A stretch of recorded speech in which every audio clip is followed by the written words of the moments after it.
Assalamualaikum warahmatullahi wabarakatuh. Halo everyone, perkenalkan nama saya Barokatul Hidayah, mahasiswa bimbingan dan konseling Universitas Fajri Padang tahun 2022.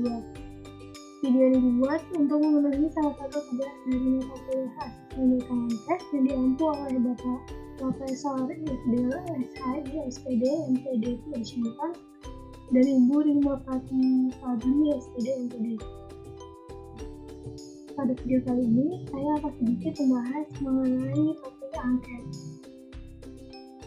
Nah, ada beberapa agenda yang akan kita bahas hari ini. Yang pertama, mengenai pengertian dari angket. Yang kedua, tujuan dan kegunaan. Yang ketiga, jenis atau bentuk. Yang keempat, latihan penyusunan angket. Yang kelima, kelebihan dan kekurangan. Yang terakhir, pengolahan dari angket. Nah, dari pengertian angket sendiri, menurut Sugiono merupakan metode pengumpulan data yang dilakukan dengan cara memberi seperangkat pertanyaan atau pernyataan tertulis kepada responden untuk dijawabnya. Selanjutnya, mengenai tujuan dan kegunaan dari angket. Yang pertama, agar peneliti memperoleh informasi sesuai dengan tujuan dari penelitian yang dilakukan. Yang kedua, angket digunakan untuk memperoleh data dan informasi yang akurat dari responden. Dan terakhir, angket dapat digunakan menjadi alat asesmen atas suatu permasalahan. Nah, angket ini memiliki beberapa jenis atau bentuk. Yang pertama, berdasarkan bentuk pertanyaan atau pernyataannya. Yang kedua, berdasarkan sumber datanya atau responden. Yang ketiga, berdasarkan strukturnya. Nah, berdasarkan bentuk pertanyaan atau pernyataannya, angket dibagi menjadi 3. Yang pertama ada angket terbuka. Nah, angket terbuka merupakan angket yang pertanyaan atau pernyataannya memberi kebebasan kepada responden untuk memberikan jawaban sesuai dengan yang diinginkan. Selanjutnya, yang kedua, angket tertutup. Nah, angket ini merupakan bentuk angket yang pertanyaan atau pernyataannya hanya bisa dijawab sesuai dengan jawaban yang telah disediakan. Yang ketiga, ada angket semi terbuka.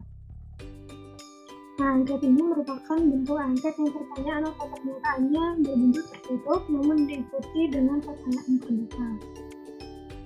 Selanjutnya, berdasarkan sumber datanya atau responden, angket terbagi 2. Yang pertama ada angket langsung. Angket langsung merupakan angket yang diberikan secara langsung kepada responden dan dijawab oleh responden sesuai dengan keadaan dirinya sendiri. Nah, dengan kata lain, jawaban diperoleh dari sumber pertama dan tanpa perantara. Yang kedua, angket tidak langsung. Nah, angket ini disampaikan kepada orang lain yang dimintai pendapat tentang kondisi orang lain. Nah, jawaban yang didapatkan merupakan jawaban yang diberikan oleh sumber kedua mengenai kondisi dari sumber pertama. Yang terakhir yaitu berdasarkan strukturnya.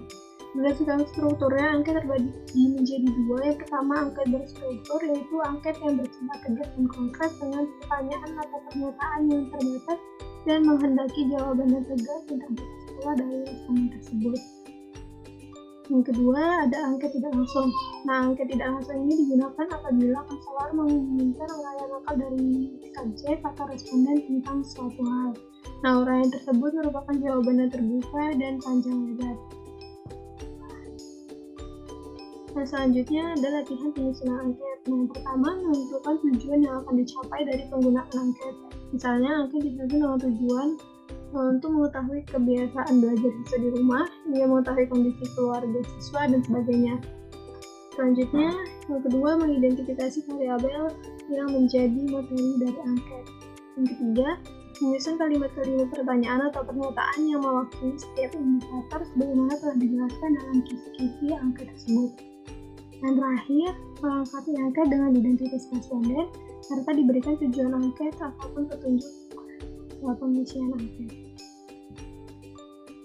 Nah, selanjutnya ada kelebihan angket. Nah, angket ini memiliki beberapa kelebihan. Yang pertama, angket merupakan metode pengumpulan data yang praktis. Selanjutnya, pada angket tertutup, angket tersebut memudahkan tabulasi hasil bagi siswa.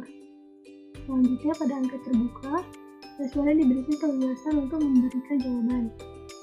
Nah, yang keempat itu merupakan metode yang ekonomis, baik dari segi tenaga maupun dari segi waktu. Nah, kelebihan yang terakhir yaitu setiap responden mendapatkan pertanyaan yang sama, sehingga tidak membeda-bedakan antara yang satu dengan yang lainnya.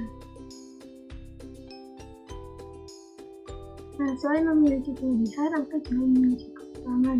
Kekurangan angket antara lain, responden sering tidak teliti dalam menjawab pertanyaan atau pernyataan, sehingga ada soal yang tidak terjawab. Yang kedua, pertanyaan atau pernyataan dalam angket bisa saja ditafsirkan salah oleh responden. Yang terakhir, terkadang responden menjawab tidak sesuai dengan keadaan yang sebenarnya.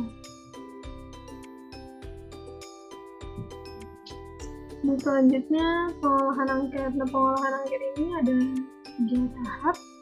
Yang pertama tahap persiapan, yang kedua langkah faktaan, yang ketiga tahap pengolahan dan analisis hasil. Nah, tahap persiapan ini meliputi penentuan kelompok responden, bisa peserta didik, orang tua, atau masyarakat umum. Nah, selanjutnya mempersiapkan angket sesuai tujuan dan membuat satuan layanan asesmen. Nah, langkah pelaksanaan meliputi memberikan verbal setting, yang mana verbal setting tersebut menjelaskan tujuan, manfaat, dan kerahasiaan data. Selanjutnya membagikan angket, menjelaskan kapan waktu pengisian angket, dan mengumpulkan kembali angket setelah diisi. Yang terakhir, tahap pengolahan dan analisis hasil. Nah, tahap ini meliputi pemeriksaan kelengkapan hasil angket dan membuat tabulasi hasil serta analisis hasil dari angket tersebut. Demikian penjelasan yang dapat saya berikan di video kali ini. Kurang lebihnya saya mohon maaf. Saya akhiri. Wabillahi taufiq wal hidayah. Wassalamualaikum warahmatullahi wabarakatuh. See you in the next video.